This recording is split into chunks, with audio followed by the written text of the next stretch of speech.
Assalamualaikum warahmatullahi wabarakatuh. Selamat pagi, jumpa di adik guru kita bahasa Indonesia ya. Kita kali ini pakai B kelas 8. Kelas 8 kita gunakan modul.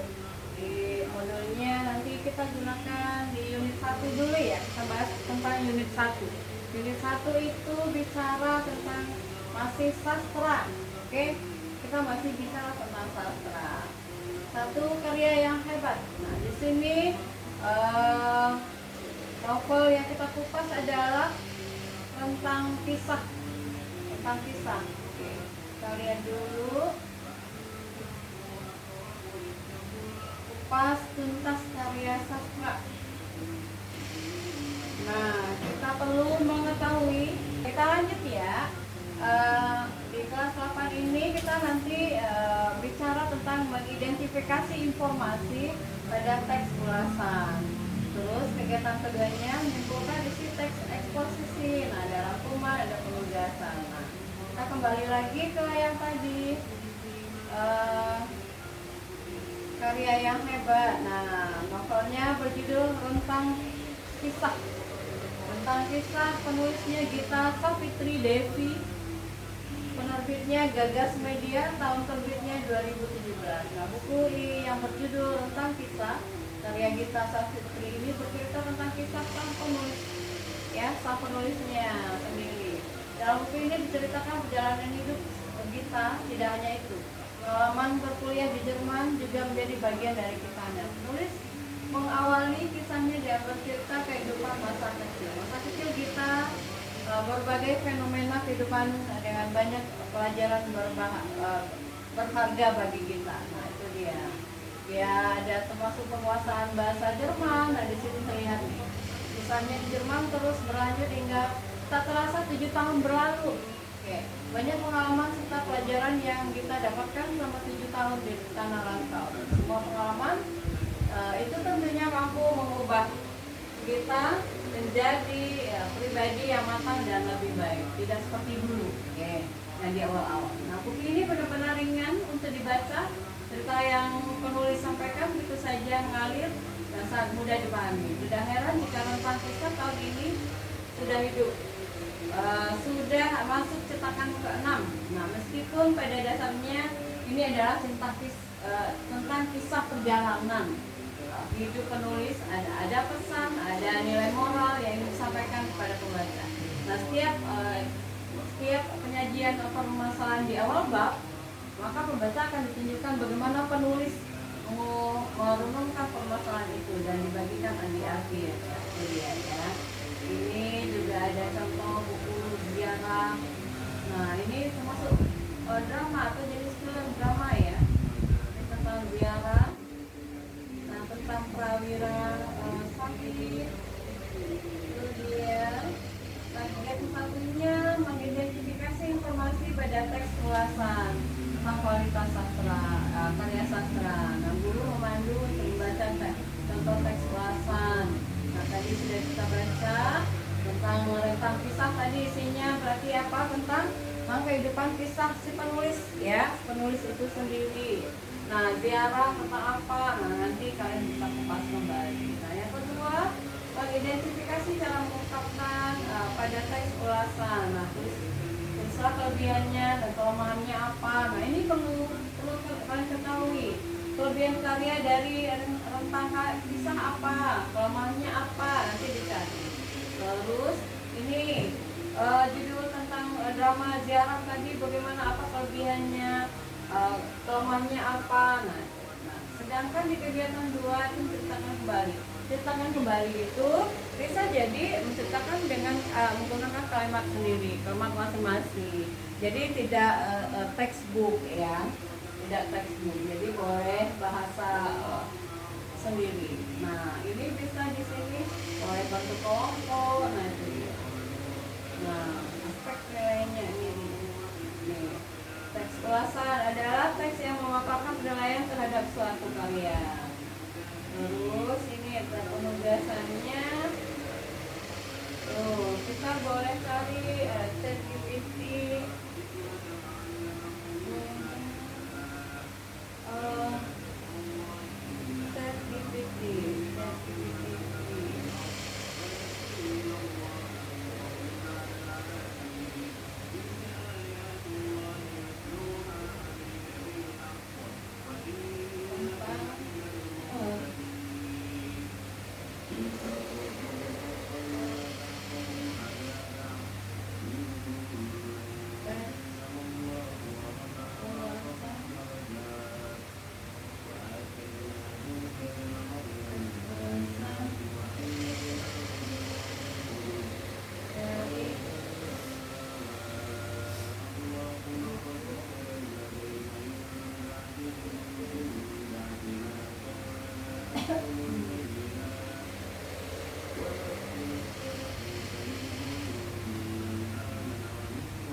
Di kelas 8 itu bisa mempelajari teks eksposisi ya. Kemudian teks eksposisi adalah teks yang bertujuan menjelaskan, memberi informasi atau memaparkan fakta. Fakta apa aja? Nah, itu lihat secara jelas dan logis kepada pembacanya. Contoh, menjelaskan fenomena alam ya, atau proses ada sains, terus ada peristiwa sosial lainnya. Nah, ciri-ciri teks eksposisi di sini bersifat faktual. Nah, ini faktual maksudnya adalah bersifat fakta ya, apa adanya. Berarti harus ada data di dalamnya. Terus yang kedua cirinya adalah bersifat informatif, memberi penjelasan atau pemahaman tertentu. Terus yang ketiga menggunakan bahasa formal dan jelas. Berarti bahasanya itu lebih baku ya, lebih baku sesuai dengan ejaan bahasa Indonesia. Yang keempat ada struktur logis yang memudahkan pembaca memahami isi tersebut. Nah, sedangkan struktur dari teks eksposisi yang pertama adalah strukturnya bagian pernyataan atau tesis. Pernyataan di sini menyatakan topik yang akan dibahas itu apa. Nah, contoh global warming adalah peningkatan suhu rata-rata bumi. Nah, itu dia bagian contohnya pernyataan awal. Jadi ancaman serius bagi kehidupan. Nah, yang bagian kedua adalah bagian struktur yang kedua, argumentasi. Argumentasi di sini menjelaskan alasan, nah, bukti atau fakta yang mendukung dari tesis yang dibuat pertama. Contoh di sini, menurut penelitian suhu bumi meningkat 1 derajat Celcius selama 100 tahun terakhir akibat apa? Akibat emisi karbon itu misalnya. Nah, di sini struktur yang ketiga adalah penegasan ulang atau kesimpulan. Nah, penegasan ulang di sini fungsinya menarik kesimpulan dari penjelasan tersebut. Oke, contohnya adalah oleh karena itu tindakan pengurangan emisi karbon menjadi sangat penting bagi kelangsungan hidup di bumi. Nah, sedangkan tadi struktur. Sekarang kita bicara tentang kaidah pembahasan teks eksposisi tersebut. Nah, apa saja? Diadakan kan sambung logis. Nah, karena oleh sebab itu sehingga dapat disimpulkan kata istilah ilmiah atau bersifat fakta. Misalnya penelitian ada data, ada fakta gitu. Terus kalimatnya itu bersifat pasif atau aktif sesuai konteks dari kalimat tersebut. Terus bahasa yang digunakan adalah bahasa formal dan objektif, bukan opini pribadi tanpa dasar. Nah, contoh singkat dari teks eksposisi. Oke, tentunya menanam pohon ya. Kita bayangkan menanam pohon. Tesisnya adalah menanam pohon sangat penting untuk menjaga keseimbangan lingkungan. Terus argumentasi kita pertama apa? Pohon membantu menyerap karbon dioksida ya, untuk mencegah erosi dan menjaga kualitas udara. Penelitian menunjukkan daerah dengan banyak pohon memiliki udara lebih bersih. Sedangkan kesimpulannya, oleh karena itu setiap orang sebaiknya menanam dan merawat pohon demi lingkungan yang sehat. Nah, sekarang di realitanya banyak masyarakat yang suka menebang pohon sembarangan. Akhirnya apa? Akibatnya apa? Pohon itu banyak yang tumbang, banyak yang tandus, ya, gunung-gunung juga semakin gundul. Nah, akibatnya apa? Banjir di mana-mana, banjir bandang, terus yang ada tsunami. Nah, itu akibat apa? Akibat dari rakyat atau oknum-oknum tertentu yang menebang pohon sembarangan, yang tamak, yang serakah gitu. Jadi akibatnya seluruh rakyat akan menderita selanjutnya. Jadi dipesankan adalah berbuatlah yang baik saja. Jadi tuh makanya kesimpulan di sini, oleh karena itu setiap orang sebaiknya, nah ini pesan, sebaiknya menanam dan merawat pohon demi lingkungan, bukan menebang ya. Disarankan itu adalah menanam ya, merawat. Itu intinya. Nah itu salah satu contoh singkat dari teks eksposisi tersebut. Oke, lalu kita bisa cari contoh, kita minta contoh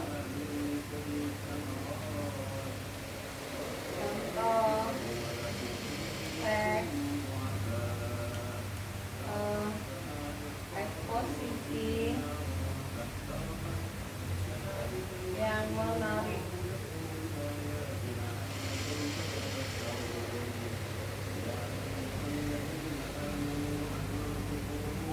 Nah, ini lebih menarik ya. Contoh teks eksposisi. Nah, judulnya aja menarik. Dampak media sosial pada remaja ya. Pernyataan tesisnya, media sosial memiliki peran penting dalam kehidupan remaja saat ini. Namun penggunaannya yang berlebihan dapat berdampak negatif bagi kesehatan mental dan sosial ya. Terus argumentasinya, nah fakta ini ada fakta-fakta. Ada fakta positif, negatif, ada dampak sosialnya apa gitu. Oke. Kita bicara dulu yang pertama. Fakta positifnya adalah media sosial memudahkan remaja untuk berkomunikasi, berbagi informasi, dan mengembangkan kreativitas masing-masing. Nah, misalnya platform seperti Instagram, TikTok ya, itu media pembelajaran secara otomatis jika digunakan dengan baik. Oke. Nah, memungkinkan mereka memamerkan karya seni atau keterampilan baru. Nah, di situ di ajang TikTok itu ya kita promosiin, oh saya pandai ini, saya memiliki keahlian ini. Nah, itu dia masuk di dalam penjelasan atau argumentasi teks eksposisi. Nah, yang kedua ada fakta negatifnya. Tadi positif, sekarang kita bicara tentang negatif. Nah, namun penelitian menunjukkan penggunaan media sosial lebih dari 3 jam sehari dapat meningkatkan risiko stres. Nah, jadi orang kalau kebanyakan main handphone, main game, main gadget lebih dari 3 jam itu lebih ke stres, lebih ke galaunya lagi, tambah stres ya. Nanti akibatnya gangguan tidur, jadi susah tidur, terus ada perasaan cemas-cemas gimana gitu. Nah, ini adalah salah satu paparan konten negatif juga dapat mempengaruhi pola pikir dan perilaku remaja itu sendiri. Nah, yang ketiga dari penjelasannya ada dampak sosial. Terlalu sering menggunakan media sosial dapat membuat remaja kurang berinteraksi langsung dengan teman atau keluarganya, ya, sehingga kemampuan sosialnya menurun.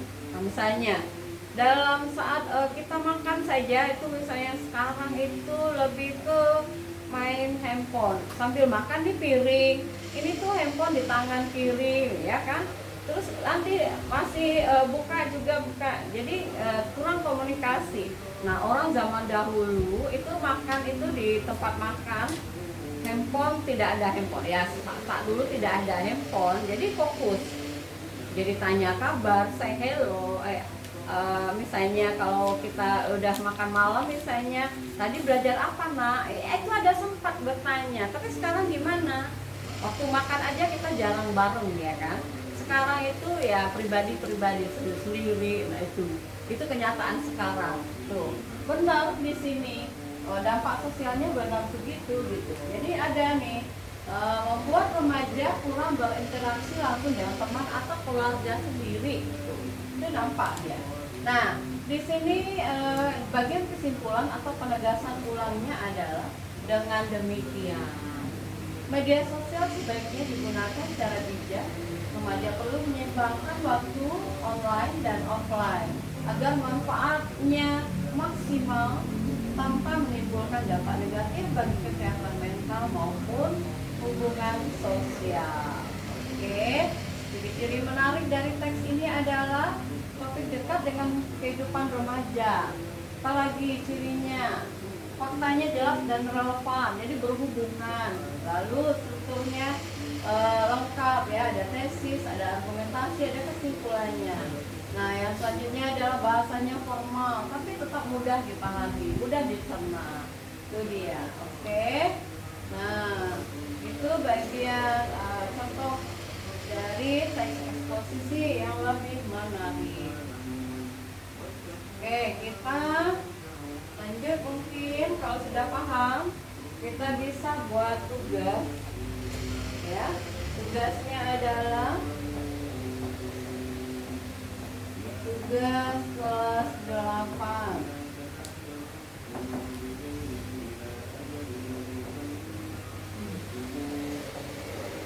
Carilah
Oke, itu aja tugas. Tugasnya adalah carilah sebuah teks eksposisi, boleh di Google, boleh dimanapun ya. Kemudian buatlah ulasannya dari teks eksposisi tersebut.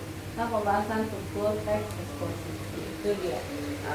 Semoga pertemuan kita singkat ini dapat bermanfaat bagi kita semua. Sampai jumpa lagi di pertemuan selanjutnya. Selamat pagi, assalamualaikum warahmatullahi wabarakatuh.